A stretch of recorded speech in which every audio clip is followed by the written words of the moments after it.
Hello,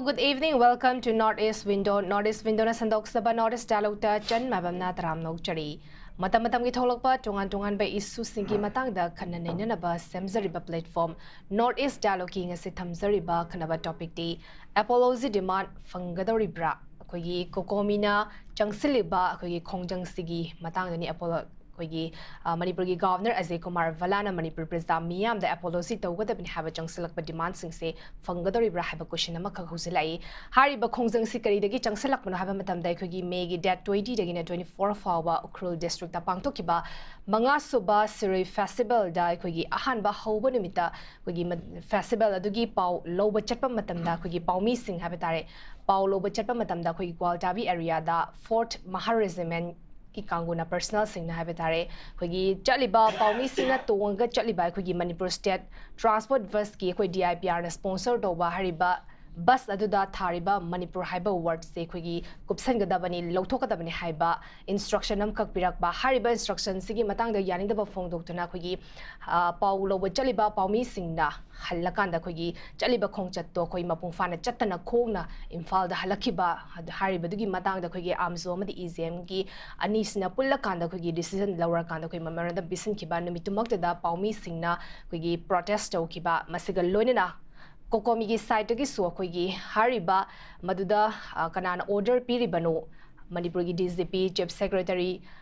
Singsek secretary advisor Singse kogi resign to godabani duga Manipur ki governor Ajay Kumar Valana Miyam the apology to godabani tawkriba thabak singse soikre hain haizagadabani haiba kogi demand ka loinena pungni funipan ki general strike for chathakre General strike si loi kraba matung dai kogi ngasi se Rasbavan tamna kogi governor ki thong thinba ki protest nama khak taw ki kogi IMAGI gi MEIRA pabi ade Cocomi women's wing gi am yaura kanda kogi protest nama khak taw ki mahariba taw kriba protest dai kogi hauzik faw dai koina fangjaba report dai kogi nupi nipan di asoka panang ba habitare police singa personal singa na ba dai kogi hauzik faw dai mini pass asoka panang ba ki paw se leire adubo hauzik lai ba question di Cocomi amadi Manipur President Miyam na taliba demand kogi Governor Ajay Kumar Valana apology to wadabani haiba demand se koi Phangadouribra haiba question se uzik yam na chawna leibani hiram sigi matang dani khananena na bai kogi studio dog election na leibir ba expert panelist mem da saktak jage ahan badai kai khumna bochage senior journalist oza HEMANTA Kumar NINGOMBA oza kai khumna bochari ani suba panelist IMAGI MEIRA gi convener oibiriba akogi imati SUJATA ni imabusu Northeast Window gi studio da taram lokchari ahum suba panelist akogi senior advocate former acting chairperson akogi pamung KHAIDEM mani aten matam da join to birakani ayahan base oza HEMANTA dagi dum lakcharage oza akoi na topic ta sum thamjare akogi hojik protest tawri ngasi makta su protest tawri akan bamong da protest tor kan hojik of the mini pan soe Lady Bapot se Hosiki Kogi Cocomi na taliba madi Prezamia na taliba demand kogi Manipuri Governor Ajay Kumar Valana tawkriba thokriba incident gi matang da Prezamia da soikre na phongdo kadabani haizagadabani have posini hausi hausi se governor se Manipur da like Delhi da like have gi pau su phage adu itari taliba demand se koi kanai fobo phongba ya bagi kogi positive hoiba kino se like have a question dani Phangadouribra have a question ni oza kamai thamani oza gi opinion ta kogi governor haise Governor haisi kogi miyam da mana soiraga soigare haiba yadaba aminati ko maje mana pariba constitution ki post hit ni hit rogasu lalagadi lale haise hagadabani ma saudi kashu governor sinam sawing banam ningbo wane ko sawri di kanana hakanda miyam sine democracy di miyam de gena sawbadi ko amana constitution gi oiba hit oi jabai wani aduga den sawbadi miyam na khoi chawi miyam sina yadabada mana kan tong ponte aduna madi tokro akoi mabu happy ba khwai sawba mi yagi mioido adu bokta akoi laladi lale haiba se masana tapni democracy gi disi tai phadabani aina soiga dei soiga hagadami lalagadi lale hagadabani ko ana magi wahi dugi makha pore sine ko ana haijaba yati haiba leite adugo mana soiga haiba yati se leite ko adum haiba yai maramdi democratic government ama ꯂꯩꯇꯕꯅꯤꯅ ꯃꯥꯅ ꯗꯦꯃꯣꯀ꯭ꯔꯦꯇꯤꯛꯀꯤ ꯍꯦꯠ ꯑꯣꯏꯅ ꯄꯨꯔꯕꯅꯤꯅ ꯁꯤꯒꯤ ꯄꯣꯠꯁꯦ ꯑꯗꯨꯝ ꯃꯥꯅ ꯑꯗꯨꯝ ꯍꯥꯏꯐꯝ ꯊꯣꯛꯏ ꯍꯥꯏꯕ ꯌꯥꯕ ꯄꯣꯠ ꯑꯃꯅꯤ ꯁꯤꯃ ꯑꯩ ꯑꯍꯥꯟꯕ ꯊꯝꯖꯒꯦ ꯑꯗꯣ ꯒꯕꯔꯅꯔꯁꯤ ꯀꯅꯥ ꯑꯩꯈꯣꯏ ꯈꯪꯅꯁꯦꯕꯀꯣ ꯒꯕꯔꯅꯔꯁꯤ ꯀꯅꯥꯅꯣ ꯒꯕꯔꯅꯔꯁꯤ ꯃꯌꯥꯝꯅ ꯈꯪꯕꯤꯔꯝꯒꯅꯤ ꯍꯧꯖꯤꯛꯇꯤ ꯄ꯭ꯔꯁꯟ ꯔꯨꯜ ꯃꯅꯨꯡꯗꯗꯤ ꯆꯤꯐ ꯃꯤꯅꯤꯁꯇꯔꯒꯤ ꯔꯣꯜꯁꯤ ꯃꯥꯅ ꯄꯥꯏꯔꯒ ꯃꯥ ꯂꯩꯔꯤꯅꯤꯀꯣ ꯂꯩꯔꯤꯅꯤ ꯑꯗꯨꯒ ꯃꯥꯁꯤ ꯀꯅꯥꯅꯣ ꯍꯥꯏꯔꯒꯗꯤ ꯁꯦꯟꯇ꯭ꯔꯦꯜ ꯒꯚꯔꯟꯃꯦꯟꯠꯅ ꯍꯥꯞꯄ ꯃꯤꯅꯤ ꯀꯣ ꯁꯦꯟꯇ꯭ꯔꯦꯜ ꯒꯚꯔꯟꯃꯦꯟꯠꯀꯤꯅꯤ in the name of the governor ꯍꯥꯏꯖꯕ ꯀꯩꯅꯣꯒꯤ ꯄ꯭ꯔꯁꯤꯗꯦꯟꯠ ꯑꯣꯐ ꯏꯟꯗꯤꯌꯥ ꯍꯥꯏꯕꯒꯤ ꯋꯥꯅꯦꯕꯀꯣ ꯑꯗꯨꯅ ꯃꯥꯅ ꯊꯕꯛ ꯇꯧꯔꯤꯁꯦ ꯄ꯭ꯔꯁꯤꯗꯦꯟꯠ ꯑꯣꯐ ꯏꯟꯗꯤꯌꯥꯅ ꯊꯕꯛ ꯇꯧꯕ ꯅꯠꯇꯦꯕ ꯉꯁꯥꯏꯒꯤ ꯍꯣꯝ ꯃꯤꯅꯤꯁꯇ꯭ꯔꯤ ꯃꯈꯥꯗ ꯊꯕꯛ ꯇꯧꯔꯤꯅꯦꯕ ꯆꯨꯝꯃꯤꯀꯣ ꯑꯗꯨꯅ ꯑꯩꯈꯣꯏꯅ ꯃꯅꯤꯄꯨꯔꯗ ꯄ꯭ꯔꯁꯤꯗꯦꯟꯠ ꯔꯨꯜ ꯂꯩꯅ ꯂꯩꯔꯤꯁꯦ ꯄ꯭ꯔꯁꯤꯗꯦꯟꯠ ꯔꯨꯜꯁꯦ ꯑꯇꯣꯞꯄ ꯂꯩꯕꯥꯛꯇꯒꯤ ꯃꯤꯔꯩꯕꯥꯛꯇꯒꯤ ꯂꯥꯛꯑꯒ ꯂꯩꯕꯥꯛ ꯉꯥꯛꯄ ꯅꯠꯇꯦꯕꯀꯣ ꯉꯁꯥꯏꯒꯤ BJPꯒꯤ ꯂꯩꯉꯥꯛ ꯑꯃ ꯑꯗꯨꯝ ꯂꯩꯕꯩ ꯋꯥꯅꯤ ꯃꯅꯤꯄꯨꯔꯗ ꯑꯗꯨꯝ ꯂꯩ ꯑꯁꯤ BJPꯒꯤ ꯂꯩꯉꯥꯛꯅꯦ ꯑꯩꯈꯣꯏꯅ ꯎꯗꯣꯏꯁꯦꯀꯣ ꯑꯇꯣꯞꯄꯒꯤ ꯂꯩꯉꯥꯛ ꯅꯠꯇꯦ ꯀꯣꯡꯒ꯭ꯔꯦꯁꯀꯤ ꯂꯩꯉꯥꯛ ꯅꯠꯇꯦ ꯑꯇꯣꯞꯄꯒꯤ ꯂꯩꯉꯥꯛ ꯅꯠꯇꯦ ꯇꯣꯈꯥꯏꯕ ꯅꯠꯇꯦꯕꯀꯣ ꯃꯁꯤ BJPꯒꯤ ꯂꯩꯉꯥꯛꯅꯤ ꯍꯥꯟꯅꯗꯤ ꯗꯕꯜ ꯏꯟꯖꯤꯟ ꯍꯥꯏꯔꯝꯃꯤꯗꯅ ꯗꯕꯜ ꯏꯟꯖꯤꯟꯗꯨꯒꯤ ꯃꯍꯨꯠꯇ ꯁꯤꯡꯒꯜ ꯏꯟꯖꯤꯟ ꯑꯣꯏꯅ ꯒꯕꯔꯅꯔꯅ ꯆꯤꯐ ꯃꯤꯅꯤꯁꯇꯔꯒꯤ ꯔꯣꯜ ꯂꯧꯔꯒ ꯉꯥꯛꯄꯅꯤ ꯑꯗꯨꯒ ꯑꯗꯨꯒꯤ ꯋꯥꯌꯦꯜ ꯊꯧꯗꯥꯁꯤꯅ ꯀꯅꯥꯅ ꯇꯧꯒꯦꯗ ꯆꯥꯎꯌꯦꯡ ꯌꯦꯡꯕꯁꯤꯅ ꯌꯨꯅꯤꯌꯟ ꯍꯣꯝ ꯃꯤꯅꯤꯁꯇꯔꯅ ꯄ꯭ꯔꯥꯏꯝ ꯃꯤꯅꯤꯁꯇꯔꯅ ꯌꯦꯡꯕꯩ ꯋꯥꯅꯦꯕꯀꯣ ꯁꯤꯕꯨ ꯑꯩꯈꯣꯏꯅ ꯀꯔꯤ ꯀꯧꯒꯦꯕꯨ ꯁꯦꯟꯇꯔꯒꯤ ꯔꯨꯜ ꯀꯧꯋꯦꯕꯀꯣ ꯃꯁꯤ ꯑꯩꯈꯣꯏꯅ ꯃꯁꯤꯒꯤꯁꯤ ꯗꯦꯃꯣꯀ꯭ꯔꯦꯇꯤꯛ ꯑꯩꯈꯣꯏꯒꯤ ꯍꯥꯏꯇꯥꯔꯦ ꯄꯣꯄꯨꯂꯔ ꯒꯚꯔꯟꯃꯦꯟꯠ ꯑꯃ ꯂꯩꯇꯕꯅꯤꯅ ꯗꯦꯃꯣꯀ꯭ꯔꯦꯇꯤꯛꯀꯤ ꯐꯣꯝ ꯑꯃꯗꯤ ꯑꯣꯏꯗ꯭ꯔꯒꯁꯨ ꯀꯟꯁꯇꯤꯇ꯭ꯌꯨꯁꯟꯅ ꯌꯥꯕ ꯄꯣꯠ ꯑꯃ ꯑꯣꯏꯕꯅꯤꯅ ꯁꯦꯟꯇꯔꯅ ꯉꯥꯛꯄ ꯂꯩꯉꯥꯛ ꯑꯃꯅꯤ ꯍꯥꯏꯁꯤ ꯑꯩꯈꯣꯏ ꯌꯥꯃꯤꯟꯅꯒꯗꯕꯅꯤ ꯑꯗꯨꯒ ꯗꯦꯟ ꯁꯤꯒꯤ ꯂꯩꯉꯥꯛꯁꯤꯗ ꯑꯩꯈꯣꯏꯅ ꯒꯕꯔꯅꯔꯁꯤꯗ ꯄꯦꯟꯗꯕ ꯂꯩꯔꯒꯗꯤ ꯌꯥꯅꯤꯡꯗꯕ ꯂꯩꯔꯒꯗꯤ ꯒꯕꯔꯅꯔꯁꯦ ꯀꯅꯥꯅ ꯍꯥꯞꯄꯅꯣ ꯍꯥꯏꯔꯒꯗꯤ BJP ꯒꯚꯔꯟꯃꯦꯟꯠꯅ ꯍꯥꯞꯄꯅꯤ ꯅꯠꯇ꯭ꯔꯥ ꯑꯅꯗꯔ BJPꯒꯤ ꯐꯣꯔꯝ ꯑꯣꯐ ꯒꯚꯔꯟꯃꯦꯟꯠꯅꯦꯕꯀꯣ ꯑꯗꯨꯅ BJPꯁꯤ ꯆꯦꯟꯅꯅꯤꯡꯉꯥꯏ ꯑꯗꯨꯝ ꯂꯩ ꯑꯗꯣ BJPꯒꯤ ꯔꯣꯜ ꯌꯥꯝ ꯂꯩ ꯁꯤꯃ ꯑꯩ ꯑꯍꯥꯟꯕ ꯊꯝꯅꯤꯡꯉꯦ ꯁꯤꯃꯀꯣ ꯑꯅꯤꯁꯨꯕ ꯑꯩ ꯂꯥꯛꯆꯅꯤꯡꯕꯁꯤꯀꯣ ꯑꯗꯨꯅ ꯃꯤꯌꯥꯝꯅ ꯇꯧꯔꯤꯕ ꯗꯤꯃꯥꯟꯁꯦ ꯑꯗꯨꯝ ꯆꯨꯝꯃꯦꯅ ꯈꯜꯂꯒꯗꯤ ꯀꯣ ꯃꯥ ꯑꯗꯨꯝ ꯑꯦꯄꯣꯂꯣꯖꯤ ꯇꯧꯒꯗꯕꯅꯤ ꯂꯥꯟꯒꯦ ꯂꯥꯜꯂꯣꯏ ꯃꯤꯌꯥꯝꯅ ꯌꯥꯔꯗꯤ ꯑꯩ ꯁꯣꯔꯤ ꯑꯗꯨꯝ ꯍꯥꯏꯒꯗꯕꯅꯤ ꯃꯤꯌꯥꯝꯒ ꯑꯩꯒ ꯋꯥꯈꯜꯂꯣꯟ ꯈꯦꯠꯅꯔꯦ ꯑꯩ ꯀꯥꯎꯟꯁꯤꯜꯅ ꯂꯧꯕ ꯋꯥꯔꯦꯞꯇꯤ ꯁꯤꯒꯨꯝꯕ ꯑꯃ ꯂꯩꯕꯅꯤ ꯑꯗꯨ ꯃꯤꯌꯥꯝꯅ ꯁꯨꯃꯥꯏꯅ ꯈꯟꯈ꯭ꯔꯕꯅꯤ나 ꯑꯩ ꯑꯗꯨꯗ ꯑꯩ ꯂꯥꯜꯂꯦ ꯅꯠꯇ꯭ꯔꯥ ꯁꯣꯔꯤ ꯍꯥꯏꯗ꯭ꯔꯁꯨ ꯂꯩꯇ꯭ꯔꯥ ꯔꯤꯒ꯭ꯔꯦꯠ ꯐꯥꯎꯗꯤ ꯍꯥꯏꯕ ꯌꯥꯏꯗꯅ ꯑꯗꯨꯐꯥꯎꯗꯤ ꯍꯥꯏꯕ ꯌꯥꯏꯗꯅ ꯅꯠꯇ꯭ꯔꯒꯗꯤ ꯀꯃꯥꯏꯅ ꯇꯧꯅꯤ ꯑꯗꯨꯝ ꯃꯨꯛꯅ ꯂꯩꯅꯤ ꯑꯗꯨꯝ ꯃꯨꯛꯅ ꯂꯩꯕ ꯍꯥꯏꯁꯤ ꯐꯕ꯭ꯔꯣ ꯌꯦꯡꯉꯨ ꯉꯁꯤ ꯌꯦꯡꯉꯨ ꯉꯔꯥꯡꯁꯨ ꯑꯗꯨꯝ ꯃꯥꯡꯉꯦ ꯕꯟ ꯅꯨꯃꯤꯠ ꯅꯤꯅꯤ ꯑꯃ ꯇꯧꯈ꯭ꯔꯦ ꯑꯩꯈꯣꯏ ꯁ꯭ꯇꯦꯠꯀꯤ ꯏꯀꯣꯅꯣꯃꯤ ꯍꯥꯟꯅꯗꯩ ꯍꯧꯅ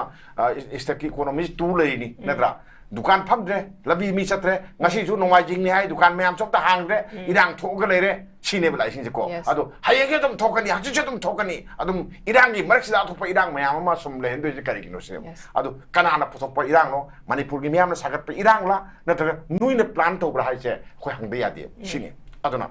सिमर लोय कान सिदा आइदा अनोबो मा हाइनिंगे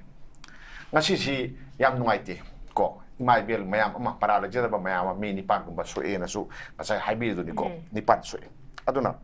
ngasai Maibam mayam ama ko isal isi mayam ama gi magi masada gi tari ba I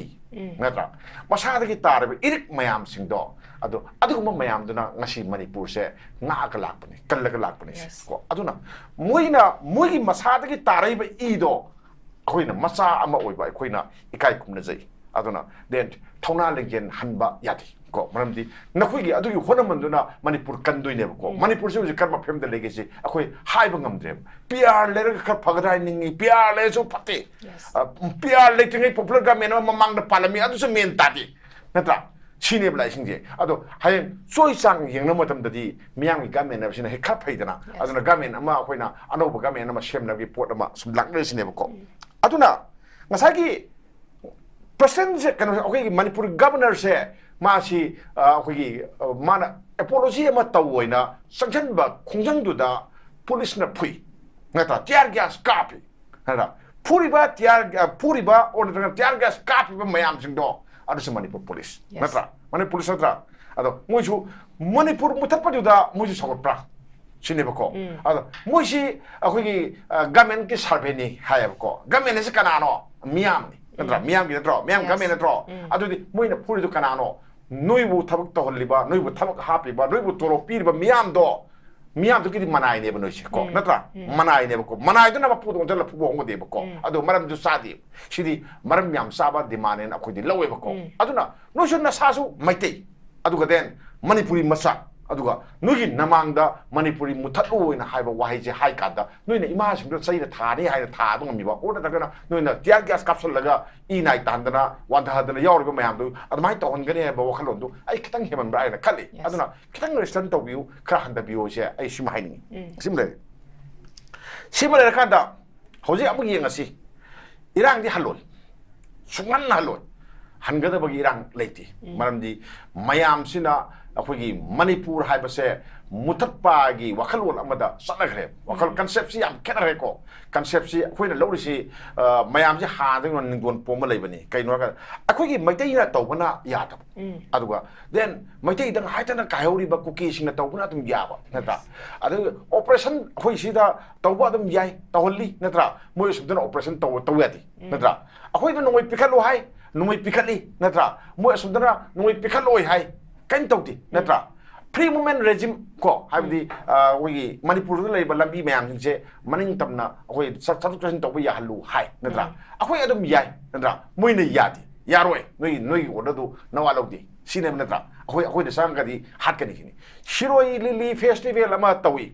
ado maitai mayam ama saruk yai natra adu da maitai sing chatpa yaroi sinem chatpa yaroi aduragadi aigi manipur da chatpa yaroi manipur tharaga chatpa yaroi hai taragadi manipur si cookie na haiba sunataba aduga then central government haigale ni ko natra central government army hai retro adugi haiba potosu kamai tore ngasagi ganona manipur gi governor yawi magi adagi governor council lai chief secretary yawi hai advisor yawi hai dgp yawi mui mayam gi meeting da warep lo bane so sende moi natra adudi manungda nungda seliba isel du karino haibsi kamai hangu juru sinda kari gi tamakta manipur muthalu harino sineba ko aduga ngasagi adugi da amuksu inquiry ama tawni kamai tawde inquiry tawde kanar tawde inquiry no sin army da tawdurira army na harbe army tawduribra moina di haidokre akhoi fatong ware am lobani ware tu matumi na toropani haina haragadi karino inquiry tawde se responsibility fix tawde kana no mo mi am kan tawde netro moi na tro dudi moi myam na manipur gi myam da la la hem thoi ko la la hem thoi machine kwai gi samba pambai ni manipur da idang tok tro pambai ni manipur da su na present rule thong pa tha numit kano si samani surak pasibu manipur gi myam na governor rule se pam de noi han gro si kana hage chief secretary se nawa log de governor nawa log di se kana hai rake hoji ka hai intro si ngasai tanja si ngai le ben nati ba noi na semane adu rakati noi ka cookie kari mari le de manung da then manipur da person rule si noina kyam ki buk thamba pam gi si miyam gi wang kari ko oru jono sine ko uji lai ko sila ka da amuk pusale amuk pusin jage ko ngasai gi manipur gi miyam na matam da person rule thamba si adum kashu haram di ada manipur kai no hakada maitai khoi anam banadi manipur se ing tap phim ma laimina ba pa ko laim ba pa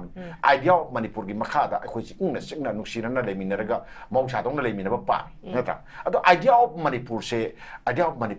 sai raga leise masigi si person rule la kan dadi phara ani khade ko lami sap ya da mayam sap ngamnya na khalame nata ado yati ho je phaupa nahan gi mas ki tang ni pan da tat pat tor khal chatabi natra chanen torami adu so dum lan bangamde ada india ka men ki ya thangje kuki na ngakte natra order ngakte natra order to thabak to pangamde maitai na orga di ya ka dra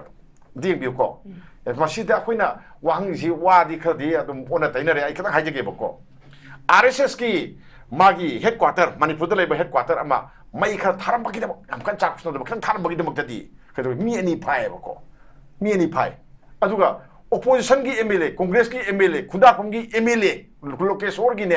magi mai thabado, CCTV camera do yaw mayam to loi urba, ado mi ma phadi ko. Ado somna kadari mai su kan sak pa sunata ba, kam tharamba RSS ki head office ro, ado mai tharamba do na ani phai. Somna kadra phao ina yaw phai ra ba, FIR su lo store ba, ara mi mayam su masak ta ba. aduga ngasibo phadi adur gadi ngachagi police ki role se kari no sine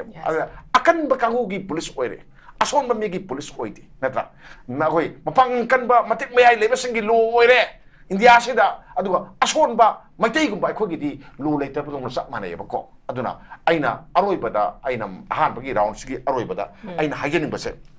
akhoi manipur gi miam se warawi ko anak ya warawi aduna topong khandi kayo tawrisibo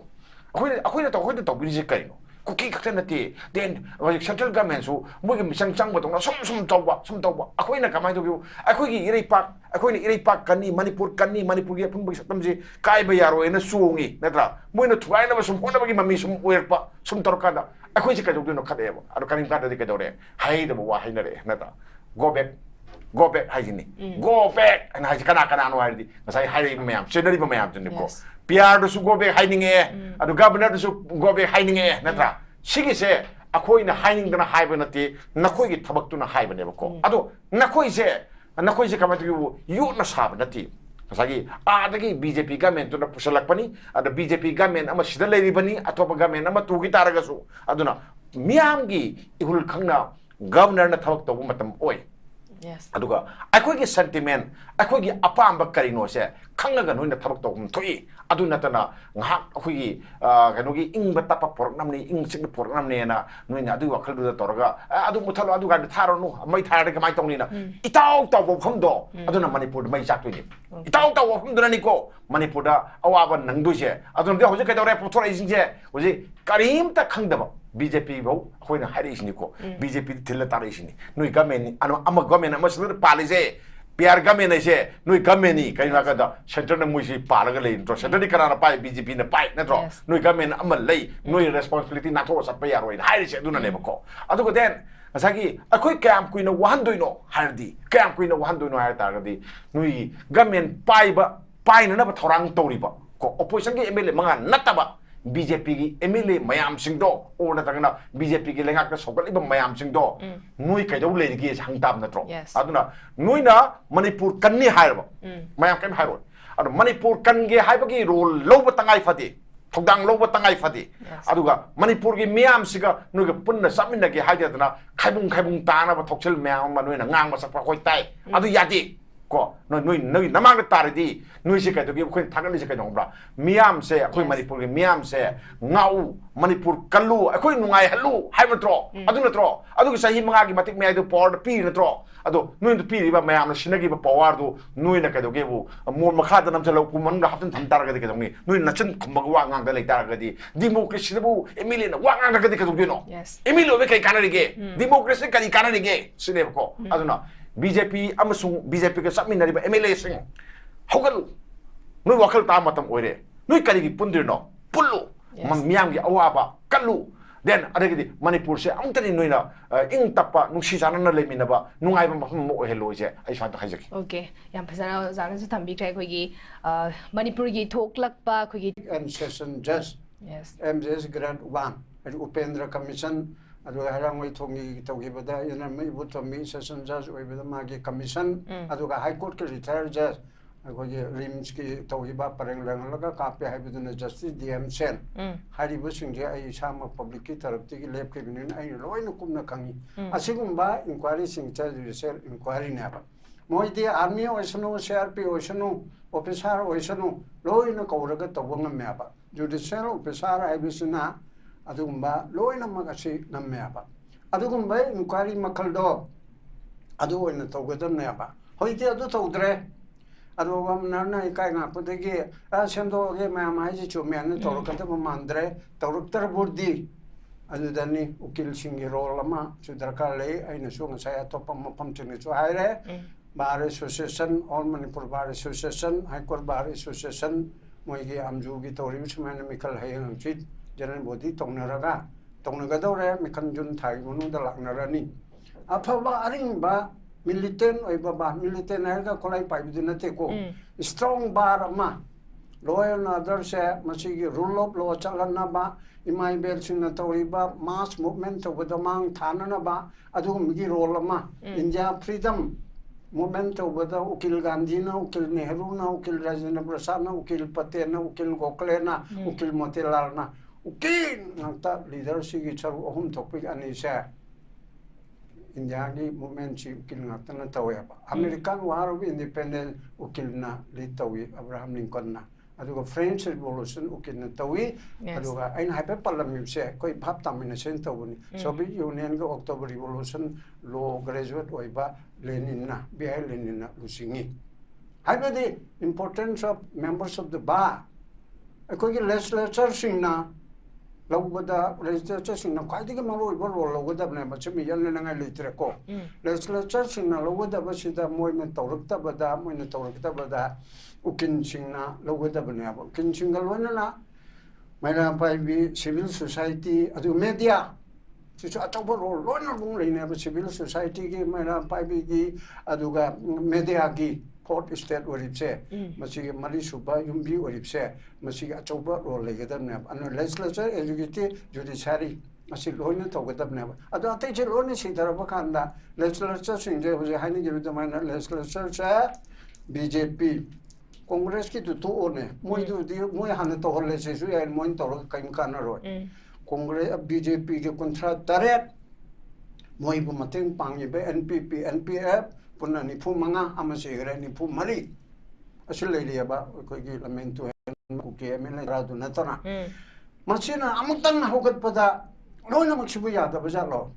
hojik tori ba sida jonna thing de type to da jonna te nai te hingsa tok se ha bana te ko movement ni aina hak jon contract ro ga na thonjeri aina ai jon 18 ge double to chi tarikh to contract ro lai bana te adu jon 18 ge double se aina pa khong londa da retailing terms da jon 36 ka we adu ni na Cocomi amuko ma na to ri se masigi pochi la na bana ba maming de jon contract to hai bidra su ya mega uprising mass uprising imagi MEIRA boy adu ge hek lai bo mam sida khona apple to ri se han da ge to la amni masi adu na tar di yaroi par sarkar hondok tar di yaroi hojiki amron da ko gi wal tabi na makeup thole wal tabi ge tu phai hai bana te ko wal tabi ge press khada torpa adu na te poti press to na victim oi bi wani manung du ta object on yauja bai wani manipur bi kai ba pi bana ba ai bui kai ba pi bana ba sujata wa hemanta bu be mabu kai pi na ai ge imung da ai wani sanga kanu hai bani na kage mani hai kanu na mai du kak thal ga changu na mai du pi ma khumjil ga changu hai bi sibu kari hai nu sibu sida khoi ge khoi se chamde chang ra jang ni mai ben kharana ti ai khoi ma se ya janing de je ti ga ya den ko hoi mi hoi bai se akta serious na kan na hai dam na hai bu de ya ban te isam cham na pen de bai ko khuchi kak thal lau kan da asa ai khut kak pi ba sim te ai nu ai ja ti na hai ga dre na yam kan na phong de ko adu hai de na khoi lam tok se hai ban te democratic movement da adu ko rule of law ki makha da adu movement to gi protest to gi lambi ma mamle nan violence ta to dam ni Mahatma Gandhi koi punamak na prithvi punamak na regard to ripse bharat ning tamna bo hona bada Mahatma Gandhi na adum ba nan violence ta mai pakrim ni hingsa ya ba Subhash Chandra Bose ke do aduna uteng pangi hane khalga so do maming to oi hedi bidu na ba haidi nan violence aduna sigi film chi to goda ba sida adu tawdra bani na inquiry si chu mong ta daram na ing sa hai gra ko hai gra ba hai di ba ko juri se inquiry ma to no ba hai kota hai yang chim ma than na ba ai ang ching da instruction pi gare public interest litigation ma to no ba ko aju na ko na le jare ana hojik to ri ba sida MLA mayam che ai khoi chu cham ma ne han ni gi ai gi sai now na chimin soi ba do nang thabuk to ba ngam darabra na tra ka to hon darabra na tra ka na kong na kupun sila harabra adu di to nang ngamdra di ngamaga di to hai bana ba ngamdra adu di pare to on bara to kora Buddha Chandra saraga namdana to on libani bo harab so ma to kore adu di president rule ja ai sama support to ram ba adu jam no so na ba ai gi sai na una lepa ngang pa da jam so na o ge da sropadi ai sa na tare adu na tare president rule na ma chame na pa ya na si platform da te de la we ba but kai ki jana sel ga so mo na re ba president ul si champut ta re ba ai nong khan na ba hai bra si bu mukti si da ba do adu ga tang ne pan da cha pe ya re ne ga to da ba tu gi yam lai ga ai na kan no tre adu ma gi tor ta na pot ama lai ra ba ni na hojik si kam kai ge na governor re bi si di head of the state ni president ul si governor rule ni after che home ministry na tok jara ga so president ul na president na direct to ban te formality ni om ge wani governor na to do ri ni ado sarkar seman ning ba gi mong malai BJP na pai ben ni na khoni yaning da bi wan na ta ba suspended animation to ri bani na ta taru phau di ai hayeng su yai hang je su yai ta taru phau bi yai be taru che august ta bra ado ba munung da to ba ma aduna khoi na MLA sing da haning ba se legislature sing maru na ruling party atai da habi de kan dre sarkar sem na bang si manga tara ni thenga ba da hafta man lo hono karigumba noi ni state claim to ba da governor da claim toro noi tara mari manga kun atai maya madudo ayeng floor of the house da house ki floor da test oge adu da di ka chuma pang tore hui par lai durimna moi tara na chalaga claim ai loin hai tu e tara na chalaga claim toro su train pan na chalaga claim toro su leader ni ai na khalaga di ayeng floor test over da adigi natraga moi ki whip tu na ko ji government cha asita no loi support to with them loi prime minister academy ado bjp rule state me amgi chief minister loi academy me ki de adu dane ko ilang loi rani harip che lak tar gi de khang dre ko manipur gi bjp gi anu ba chief minister mu wasak pada manipur gi di la aroi adu ga bjp gi chief minister me am chla aroi har ga di manipur de yeng bi mi ang che attack na re na adu na tar ga di prime minister academy Home Minister Academy, Defense Minister Academy, atai mem loin Academy adu di aku yerang che loi bi film ne lai dun lak tar ga na adu na mieng ama adu na sigi film chide yam tuna sarkar sem na ba ste claim to ya draga aing de thokpada to masida adagi high communism da high command hairak tar di ga na hairak di praja mayam gi jun 18 gi type chana aku na khamanga moi being a senior citizen aduga koi law abiding citizen namoi namara pai aduga civil society leiribu mayam se de torun se cha haibedu koi haibung namoi haibung tok te ba koi don chila kana ba maram maduna dam thuna sarkar se mu natra kana resign to okay moi party de mla de thuna tha torki manungda election to na ba to okay adu natra ga di hanjina haire noi praja mayam ge asau ba se mayokna rakani aidana chuma okay phajana thambigra ko ge halle representative for rebel leaders sing na koi thopira kanda riba preza sing sentiments khangna thabak tawbiu habi poside koi adum haidana laabani tawrak tabadu khakta ngarabani husi koi preza myam na tengnari bes ai mata ima dalak sege ima sujata ngasi mak jangsin kiba koi khongjang da yamna chawna saruk yakiba ima ma khagni ima na ngasi koi khongjang jangsin gi matam da thengna rakhiba au haidi awaba sing su du phongdok piyo du ga hosigi protest du mak chatharaga leri ko adum leptana chathagi ni haibagi pot amakhu su leiri adubu hoji ai ma da su panjakre koi gi governor gi side gi khoina demand tori apology se Phangadouribra have a question sine usik lai basi ima ka bai thamini hala mata da yang beri ba vias ko ri maktu ko jari ba ko election beri ba pabu manial amasum thamo HEMANTA foundation ko jari chan house se ima na si yaw boda su sigi pochiti ta seng na harabada kana ho jata sigi pochiti ta seng na harabada governor oiro loimak laidana ko government amadugi thamiba moisina isa makta adagi ko ge chatminer ba team de loimak haira ba ponina masida moina seng na harabada ngasai tamo HEMANTA no sahibido aina soiru raga di leader have sorry have sungam gadamni no have sungam gadamni yes have sungam gadamni loimak sanga makandu da ma leader have do oidoine ba sigi pochini ma soire have do khangmani na akoina na handagi law pokholak poda kaisu ko no to bangam dri dune ba duna bo inquiry thamdare idune ma su adu tadi masi pose me amse ko praja sing se phada han ge haitara ka di mana dum id ta se na have da biwe be so de bangam pote hen ha se ko kanone aduna achau ga leader me amam su dum soire di soire dune aduna haita leader ore ga di soibe ya de have su leite ma su miwe be ni insan ni natra ai haise aduna maram ore ga masida ka su mo de kai ni ngai yam da kanu oi be ni ngai kem leite maram di soire haida bada mala ka su madura adura kanu lei be na te adura dum yam su dum ingda gini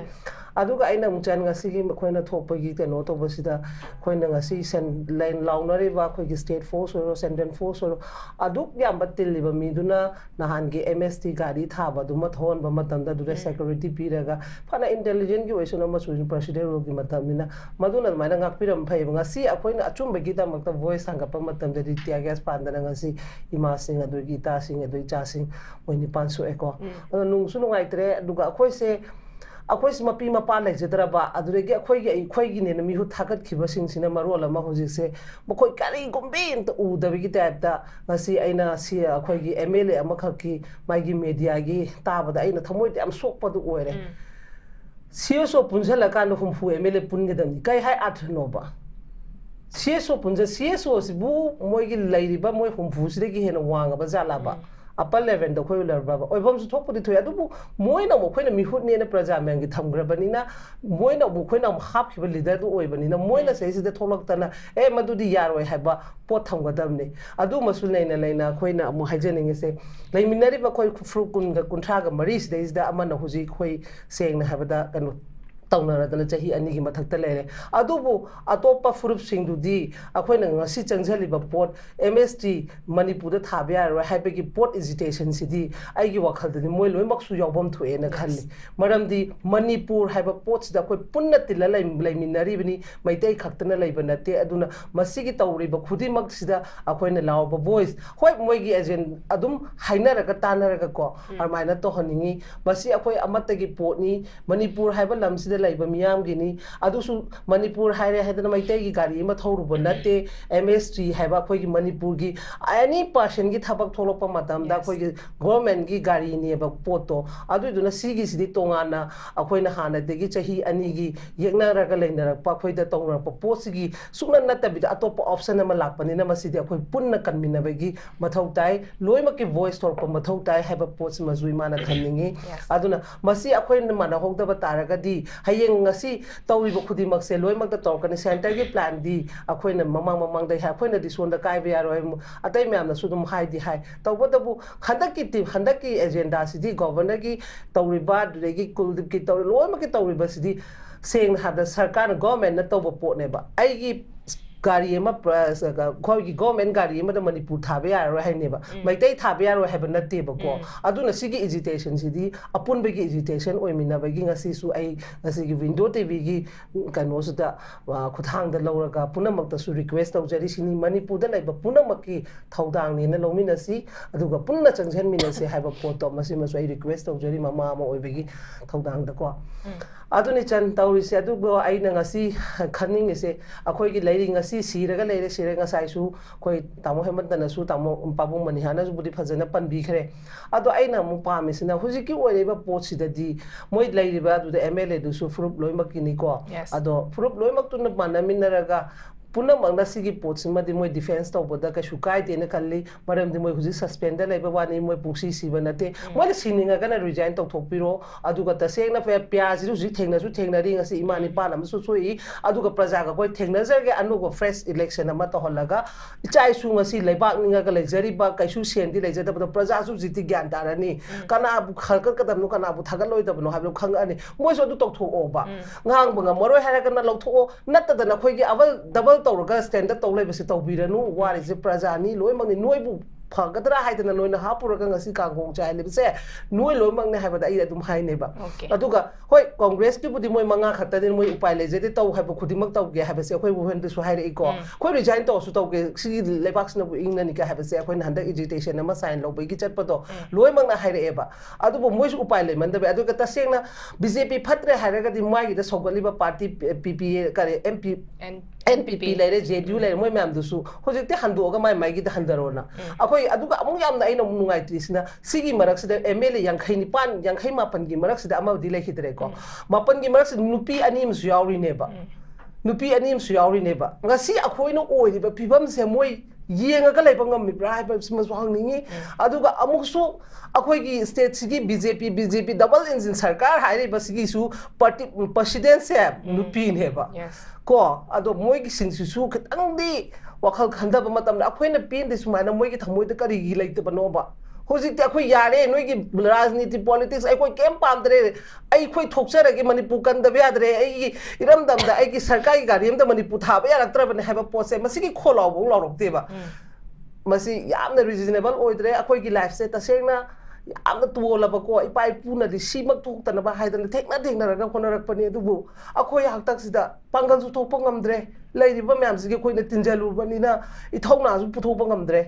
अदुबु लेम अखोइगे होनबदि दम लेट्री को माइकै दिगी चाइ सुना अमदा लोइ होनरदरे अदो ai ngasi di thamoi yam soe ba ngasi gi numit sida dei nuai ti ba yamna akoi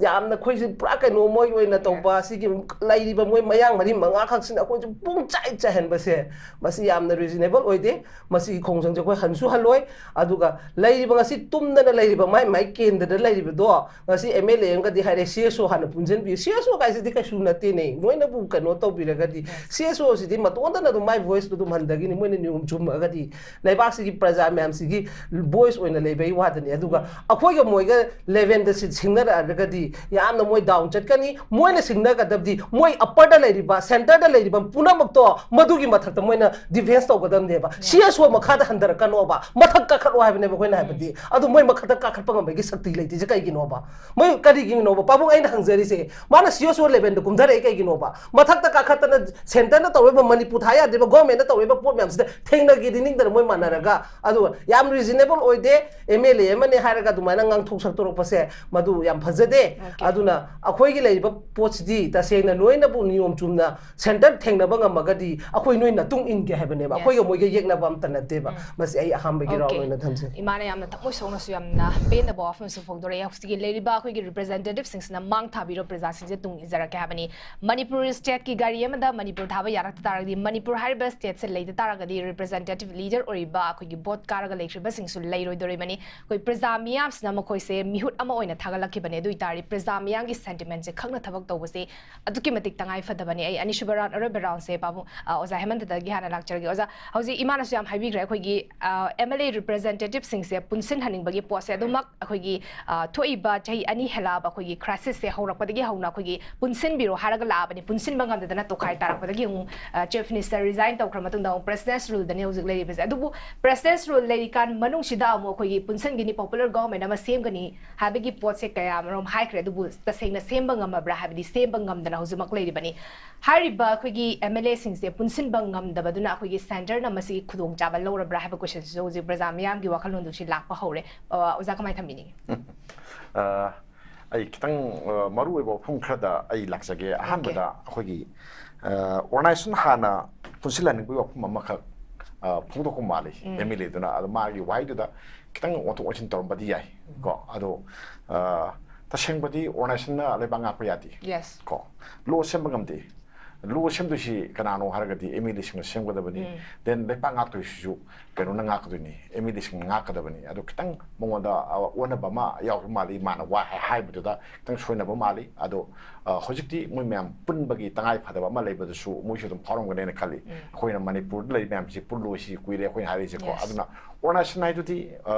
amarom da haraga moina thabak phajana tawragadi tawdu su dum yaba pot amani natra moina thabak tawtaba matam du da akhoi mayam gi watchdog oina haitare ko miyam si gi mamai chumna ba ta khoi pressure group oina leiba pot amane ko adu ki wani adu pressure group oina leiba du pullaga moina moi mangda tariba mogi kano mayam mathau mayam do like ku pe mo ma por oragadi ai amadu extremely sorry no idea na ismai thamjake ko yes ado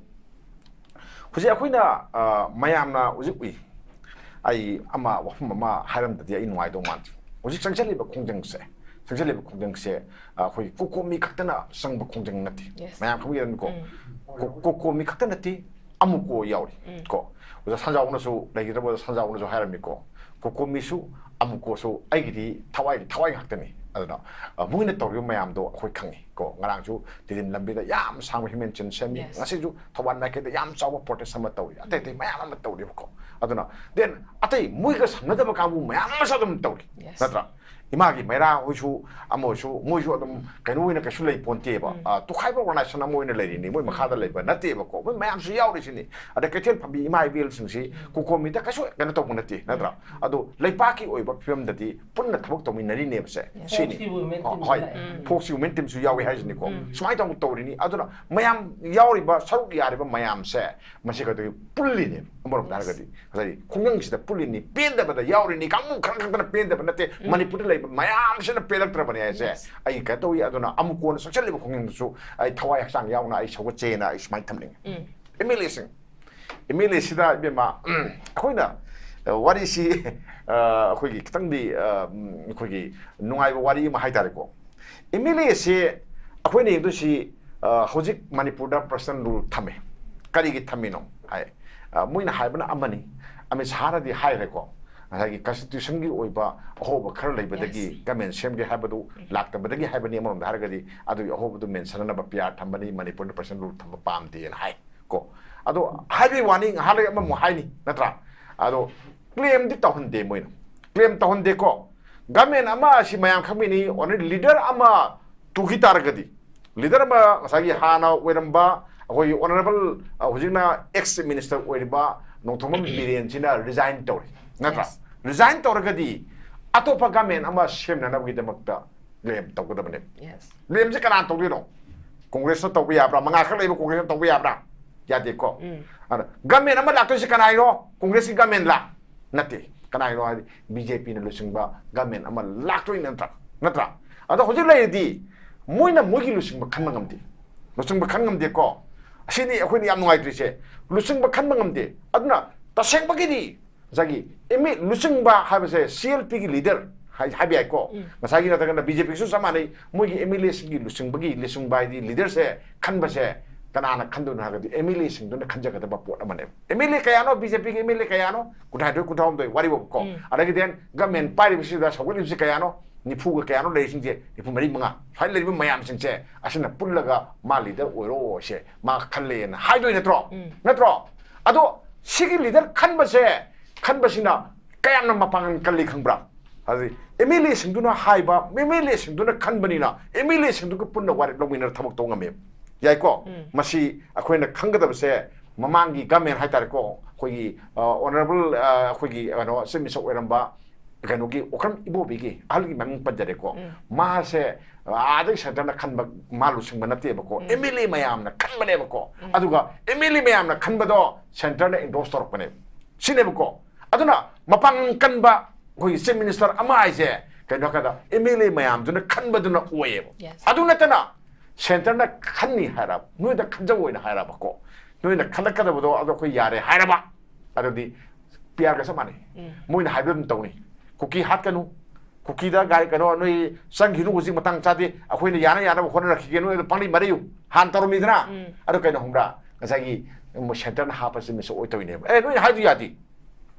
akhoi swa da khangi khoi na khangi sumai to godabani noi do khusim matang ga kanu akhoi singmada mateng pangu sidi akhoi policy tawjage haigadabne ko natra aina hajabadi ngasagi akhoi lusing bakhanbada akhoi na mitok ngai do sikai third party ngai do sikari gino sini thoro sini noi ngam dabra koi na ngi je noi lusing bakhan ngam dabra noi lusing bakhan ngam dabra na to sini ko mi minai oi ge hairo sum ada Delhi da khong sum soga khabiyu na noi warong bagi mayam do hoi taning de ko noi na hana lusing bakhalu aduga endorse to holu center na yare ha lo sini ba ha ko madu hek nak ngai di noi na center na khanma ngai tarba center na khalak bo tar ga di samana ne PR ga samana mamang gamen tu ko samana ni noi kaim to moy natra kaim to moy ana miyang gi thabak khar tong ba lei ba payam do aduga MLA sing duga tanar ga le mi ga do motro to mi ga do motro MLA si kanano kendra magi representative natro mase natro leiriba MLA singdo aduna nakhoi bu simisa oendoi netro mi amdu simisa oendoi netro adu MLA singdu nungsina na sago na punna samina ba ngamba lusingba kawe natra lusingba si kaino influence am legedabani influence of the aponti mase ma lakpada miyam nam khong par khormidu kaino khongbra influence leito ine mase natro aduna adugba lusingba mase nui puthok ngamdra ba khanba ngamdra ba nui mase khan ngamdra ba anoi mase khanba ngamdra adagi Delhi gi kaino singduda lusingba mayam singduda khalange hai taragadi manipur se amona minai ohendoini aduma kha hajang be ko aduna noina ahanba khalu ahanbada koisi lida ohen biu se thongna phana hayo ko then si amada soito se khoi gamen ama semjarage na governor da thau aduga then thar matung sida kedore madugi sido copy tu ada piu Delhi da piu ko thago ada moina yare pare yarakredana akhoi ke josi ki phirem long se khoi phirem long se ba madu miyam na lepke ada miyam na lepke ba adu noina kamai to ke bu center suki prime minister suki Amit Shah suki governor suki adedi hoji ki chief secretary bu ki bi yoro mani natra ki bi yoro mani natro adu moina nei tharak padadi manipur gi miyam de loire manipur si loire ko aduga noina CSO da taina ganu amar taina ganu misam miyam da taina ganu akhoi na sagat pa issue nate noina puthok pani noi puthok ni noi thon na natro che miyam ja ing tak na paramba ing han bangam de tafan bangamde akoi nungai ne paramba nungai bangamde mami taki mapi ta ta mi yaude natra jikida kachen pot sete like tamang khangde mathong maram khangde je ara thabak phangne ba pade natra ara contractor lari mayam do akoi kan to wi akoi service action ba pi de natra sikam warang mani kayam kam ngani sikhangadam le banoko aduna PR lai se akoi nusibagi damakta manipur kannabagi dang PR lak panate ba manipur gi miam je otnaba naina nabagi lak oina tawe aduna masigi se masigi koi teksak se kanana putuino haitardi zagi BJP amasung masiga sakminari ba party sing pugodabani aduga MLA sing na thodang logodabani akoi haiji nuira sawgi haipnati atubo matamda popular government ama lingu sin adu nuina lingba ngamro asa urba to kana de noi resign to fo name the family ko aduna tana miamgi ho ngai ba chumoena ai swai thamni okay yam phazan thambi kre ai se okay Koigi Mamangi Jai 2024 gi November da koigi Kendra gi Praja Singh na koigi Kendra dugi MLA Singh yum da thomjala kana makoigi ba crisis gi matang da fire fama lautho o habagi pota changsin ki basu leira bani adubu hari ba matam da gi hauna haba tare koigi thoi ba crisis city 2023 gi May 3 tagi ne adubu hauji faw da koigi makoigi chap chaba fire fama ta su lokhat pa ngam da tar di resign to haba pot se haraga su la bani hauji faw da resign to bugi wafam su leite thabag oina pangthora abra bazu pangthok tabagi pot ama khaksulai ai pabung mani dalak sage pabu koigi thokriba koigi incident to gi matang da have tare condemn to bagi pot koi social media da amadi koi ngarang makta so koigi manipur gi MP Rajya Sabha gi MP lesen basana zawbana koigi governor da memorandum am pisan khibagi pausu adumag yauri prajana singna pami badi condemn to badu khakna taba memorandum pisan badu khakna taba thokbira ka da makoigi ba voice ama khak lawbira ka da koigi praja singsina taliba sikari no praja singsina harip sin ka dai fa chumi no habagi pot dum yeng birakanda khogi mokhogi ba voice ama kak thokpirak ba thabak oina tawbirak paduni pami base adubu tawrakta baduna maram orakanda praja singi sentiments solok paduna khoi protest adum chatharaga lakpani masam tanza kamai thamini babo yam chumi bajike hariba sangai khona khalripse masi kachulai thaba pot amani samsamna harabda governor na masaichu hanna na sa hanna gare responsibility logodoriba governor na mahamagna wada tawbamak natragadi tawbam chu thokte aduna hojiki sidamana tawrubo arabasu tawdabo arabasu mana soigre langre aina maram oidana ai officer singna aina yangchil hudabadigi miyamgi pungning che aswiki mati waro ghare miyamgi sentiment ji sokare I'm sorry I regret haina hairaga madu haibada ꯑꯩꯈꯣꯏ ꯁꯦ ꯑꯗꯨꯝꯅ ꯇꯝꯊꯤꯕ ꯄ꯭ꯔꯖꯥ ꯅꯠꯇꯦꯕ ꯃꯅꯤꯄꯨꯔꯁꯦ ꯃꯔꯨꯑꯣꯏꯅ ꯃꯩꯇꯩꯁꯦ ꯌꯥꯝꯅ ꯄꯨꯛꯆꯦꯜ ꯆꯥꯎꯕꯅꯦꯕ ꯉꯥꯛꯄꯤꯔꯁꯤ ꯍꯥꯏꯕꯁꯤ ꯍꯦꯛꯇ ꯍꯣꯠꯆꯜꯂꯒ ꯍꯥꯏꯗꯣꯔꯤꯕꯅꯦꯕ ꯂꯣꯏꯅꯃꯛꯅ ꯇꯧꯔꯤꯕ ꯀꯥꯡꯕꯨꯅꯁꯨ ꯌꯥꯗꯣꯔꯤꯕꯅꯦꯕ ꯃꯁꯤ ꯍꯥꯏꯅꯤꯡꯗ꯭ꯔꯤꯕꯁꯦ ꯃꯁꯤ ꯒꯣꯔꯃꯦꯟ ꯑꯣꯐ ꯏꯟꯗꯤꯌꯥꯒꯤ ꯍꯟꯅ ꯍꯥꯏꯅ ꯑꯔꯣꯟꯕ ꯄꯣꯂꯤꯁꯤ ꯑꯃꯒꯤ ꯃꯈꯥꯗ ꯇꯧꯕ ꯖꯥꯠꯂꯥ ꯃꯅꯤꯄꯨꯔꯁꯤ ꯇꯁꯦꯡꯅꯃꯛ ꯊꯨꯒꯥꯏꯅꯤꯡꯕ ꯍꯥꯏꯕꯗꯤ territory ge apun bagi section si map tadi adum lising konitoi song kontare haina lehelaga chakhum tongan haningi halibra aduga meitai se namthan ningi bra ama kariguma khadadi sengna tawre haibesi chapchaba pramanama oirabana ba adu natragadi masi miyoi bu khunaina tawnapam thokprane imdigi mapa mapuduna macha maso makarino masokpada hai angang do ke dora adu tokbo khotpa haina hangnari ba ngakta natro adagi manjom thangna bagi laikai gi khangna chana bagi aso ana asiba hangnari bana ba mase miyoi bu khunai gi adu machana bi humanity da concern da chana ba asi like bharat apun bagi union of india si gi makok oi ba lusing purer narendra modi na masida hangaroy na ma kalimba wakhandano mantra masi research work ma tabu yaine masida chu inquiry ma khoina public na haitare thijin bom changi karigi makkino mana manipur sida ngangning driba paning driba hanni yang driba ani tata na haibedo mahabharat ki power ba bhishma do ado prithvi maron taramari mogi londa da ko matamduda adugi leramba adu punamak tawba krishna baba khulai chakra homlak pahel mungamba bisma aphawbedo Draupadiगी matangda Duryodhangi manau nupa Toma Dursasona Chobur sanabada mapi chingba Raja Sabada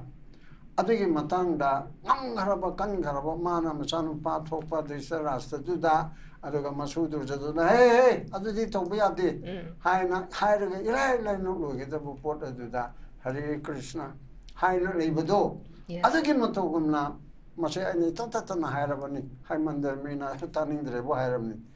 Narendra Modi si Pichibiki number 1 2 Dala Avanel Asigum Bagi Power Bala Shaga Aruga Kanoga Ukraine Kanaba Aruga Israel Karkita with a calm than a Kotana Mamatodana Tauri Bamisak Amaneva Adum Bamisakation Manipur Haivakanda Magina Ramni Hari Ram Hiraga Adum Labadona Manipuri so young driver Masigi say quite preserve sing quite intellectual sing na Masigi research work ama the way of Zani PMO the Gahanga Kalaida Akangai Mapan I am the Toraga Kalimakino Prime Minister na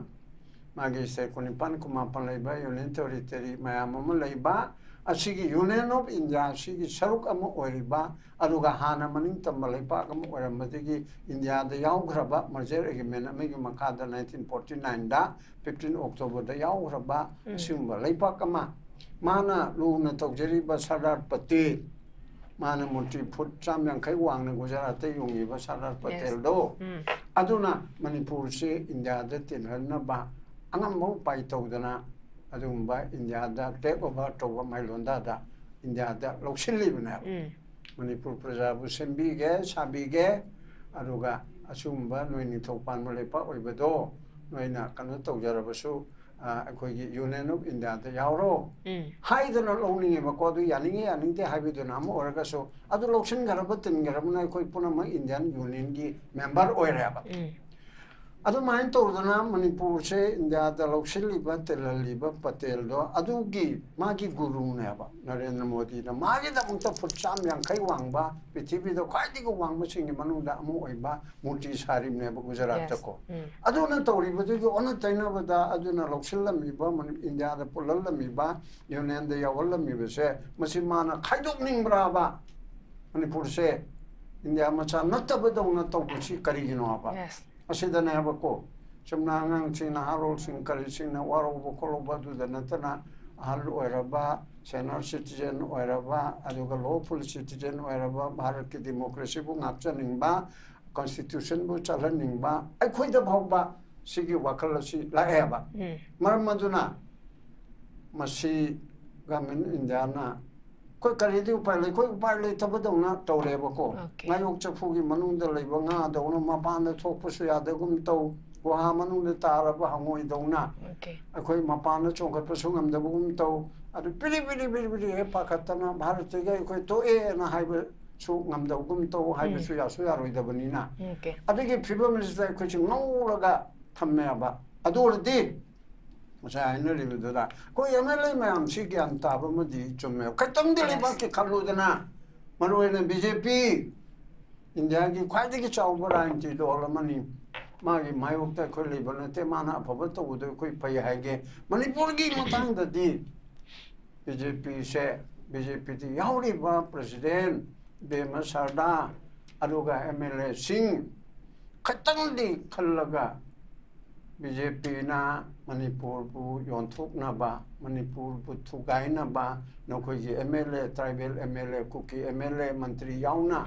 tawrami ba sing asida action ama ba bolo to basi akoi BJP na Manipur kandauri ni Narendra Modi ki makhada koi chinongai dauri bani hai bichi bu karem kathai na ba malu oidro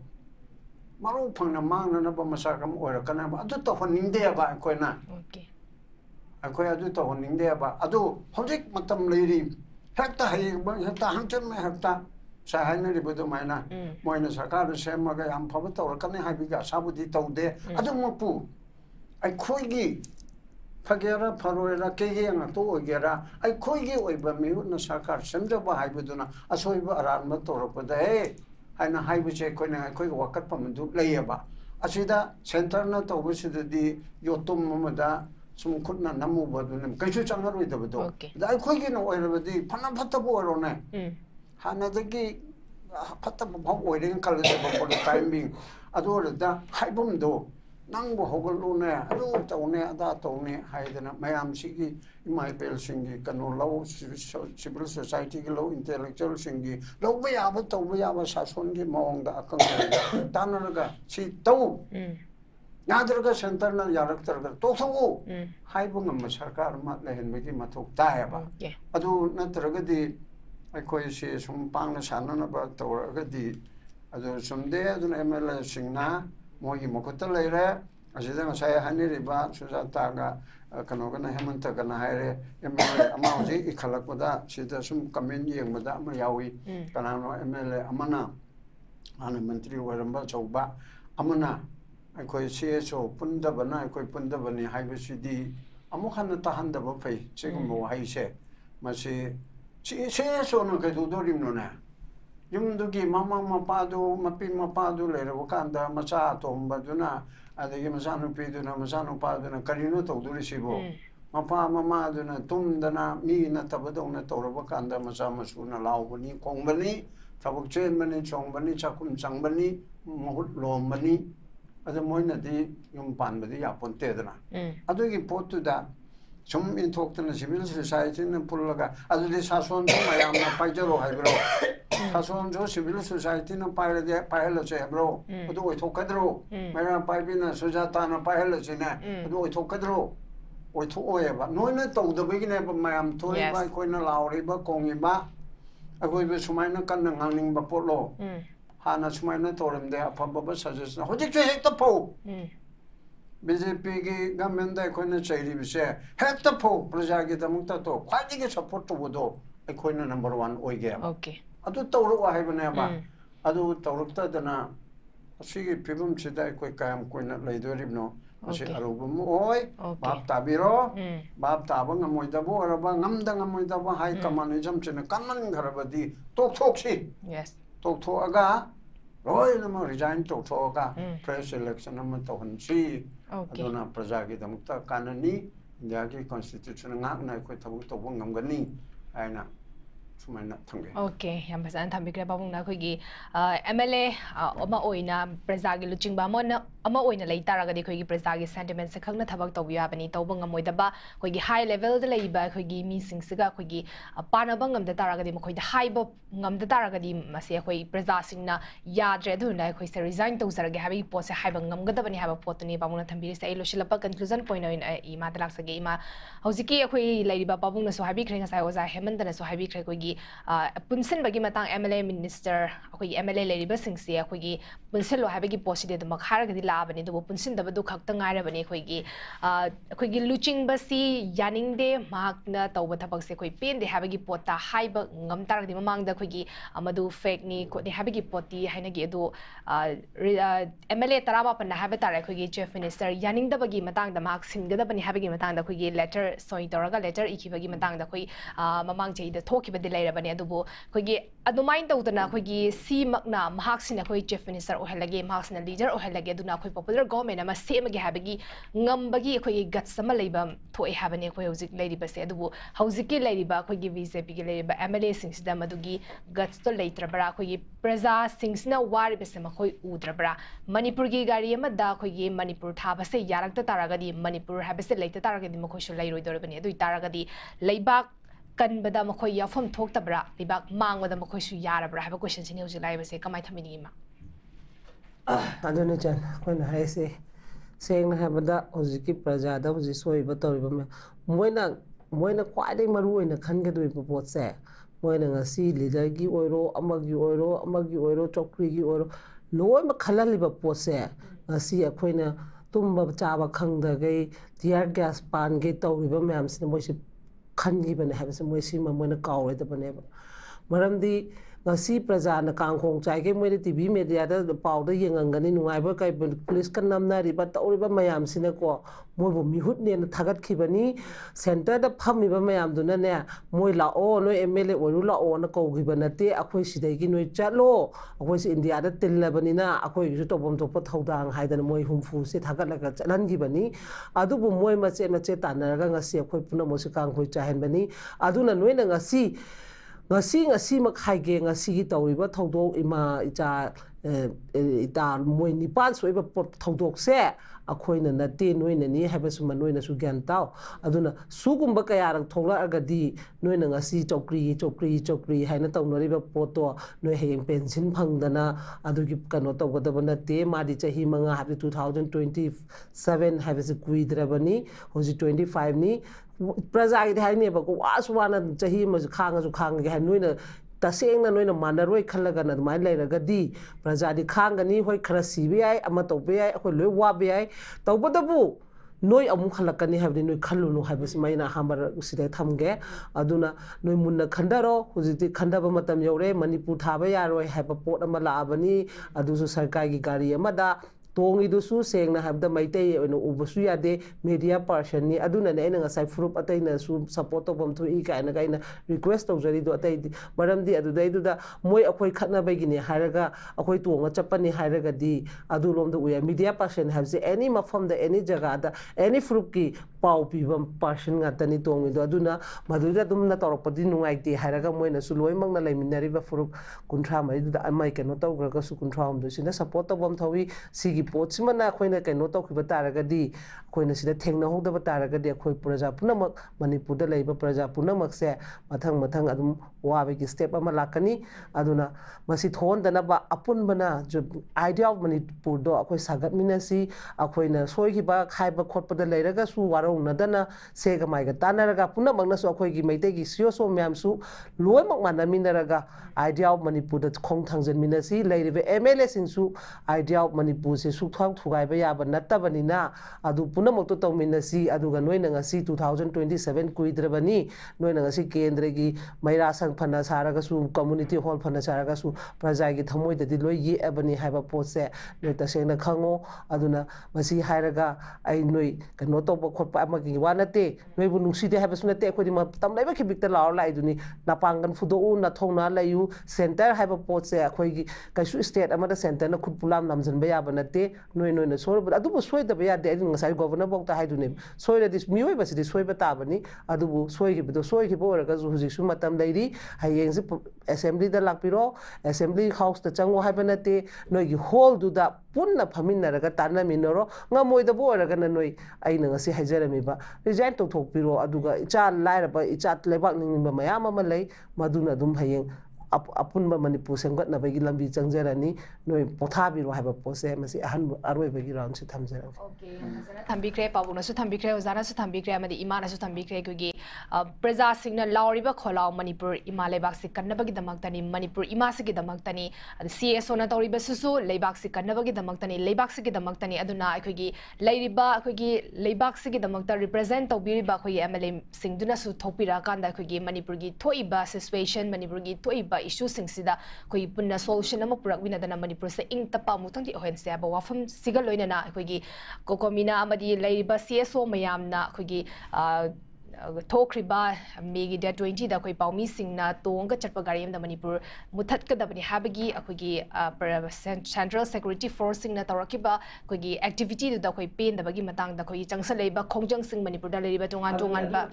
okay अबि मतलब last होइना को अदुनी अदु अखोई ngरang पाउमी सिंग लानाय मोय गाड़ी वाइरा चली कैसु थोइदोप तौदे take त काइतना यौवी आदा पाउ पिबा ngami अदु तादि नोगी मनुंगे एजेंडा से हेन फ्लैक्स ओइरे मोयद लंबी दा कैसु कोतोना थोप लाइते अदुदै दुदा थाबा थादबा अदु प्राइवेट गाड़ी सु ओइरिनि पाबु आइना हाइसे अदुना नोगी ड्रामा से पेले ड्रामा लोशन बिरो प्रजा लोय मगवारे फुरुप अतोपसिनसु अखोय पुनमिनरगा अमुतंग मणिपुर कंसी हाइबसे मसे हाइजे नस थंबिख्रे अखोगी मसेगी मतंग दा अखोगी थोपिरक्तना अखोगी एमएलए मिनिस्टर सिंह थबक पांगथोकपियो दुगा अथुबा मतंगदसु मणिपुर की गवर्नर की साइट की सु थोख्रिबा इंसिडेंट सिगी मतंग दा क्लैरिफिकेशन अमा पीबा मयामना पामे बनी मसेसु अथुबा मतंगदा पीबियो हाबा वाफम सगल लोइनना ngasiगी डायलॉग की थरम से लोशन बगी तंजा लौजगे याम थगत फोंदो चरी पाबुंग मनी ओजा हेमंता मदी मा सुजाता सागे चनबा कैमरा काइथोकपिरगा ngasiगी डायलॉग की थरम से मपुंग फान बगी दमकता सु थगत फोंदो चरी मतासदा नॉर्थ ईस्ट विंडोना संदोक सभा नॉर्थ ईस्ट डायलॉग लोशन जरे मेंग ताबरिबा सिंगबो मुका हन्ना खुरम जरी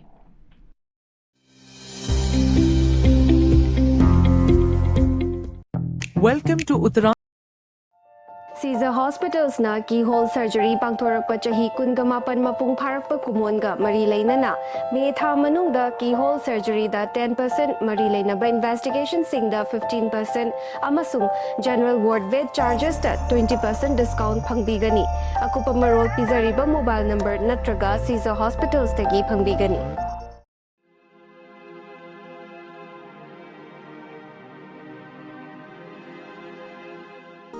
The Happiness Program is a program for success, peace, and strength.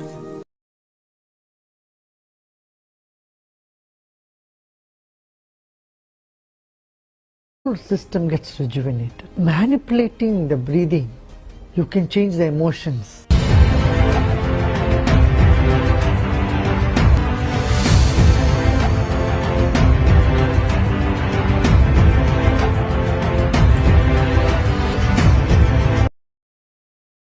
chahi khudingi miyoi lising kaya NEET exam da qualified oiragasu sunnatagi miyoi khradam government selection phangduna MBBS tambai khudong chaba phang lemhoriba NEET qualified oiraba student sing da wahang khara lae makhoi MBBS tambagi manglanji mangphawna roidra makhoi gi damak lambi amata leitrabra lairaba mahairoi sing na karam na MBBS tambai agani foreign da chattuna MBBS tamnari se kaagi matik lubagi haibana chingba wahang mam lae wahang singsigi pawkham adu poduna lakchare adom na NEET qualified oiraba malem gi tongan tongan mafam kaya da government college kaya amada admission tobai khudong chaba adu poduna lakchare sel gi khudong chadaba mahairoi singna education loan gi mateng lauduna MBBS tambai khudong chaba so leijagani chahi kun hena mahairoi lising kaya Russia, China, Kazakhstan, Uzbekistan amadi Bangladesh yauna tongan tongan balaibak singda MBBS admission da mangjil thana mateng pangduna laklaba JR International Education Consultant da lengsin biro FMG natraga next exam gi damak foundation coaching facility su leigani aduga entire notice manung da best FMG exam results puthokuna lakliba consultancy amani akupa detail gi damak pi number se contact tobiyo natraga notice window TV building da lengsin biro Nailed Imphal Akampad Laklaba Session 2025-26 ki oina admission hojire. Courses offered are MTech CSE in AI, MCA, MSc IT, MSc Bioinformatics, BCA, BSc Computer Science, Diploma in Computer Science and Engineering DCSE, Diploma in Electronics and Communication Engineering DECE, PGDCA, O-Level IT and CHMT. Courses singasigi apply to the last date na 20 May 2025 to oigani. Schedule caste amadi schedule tribe students ki oina free course oijagani. Screen the pijariba QR code natraga link asida natraga 8132062261 da nashima contact tobiratna kanaba shingasi lobiho.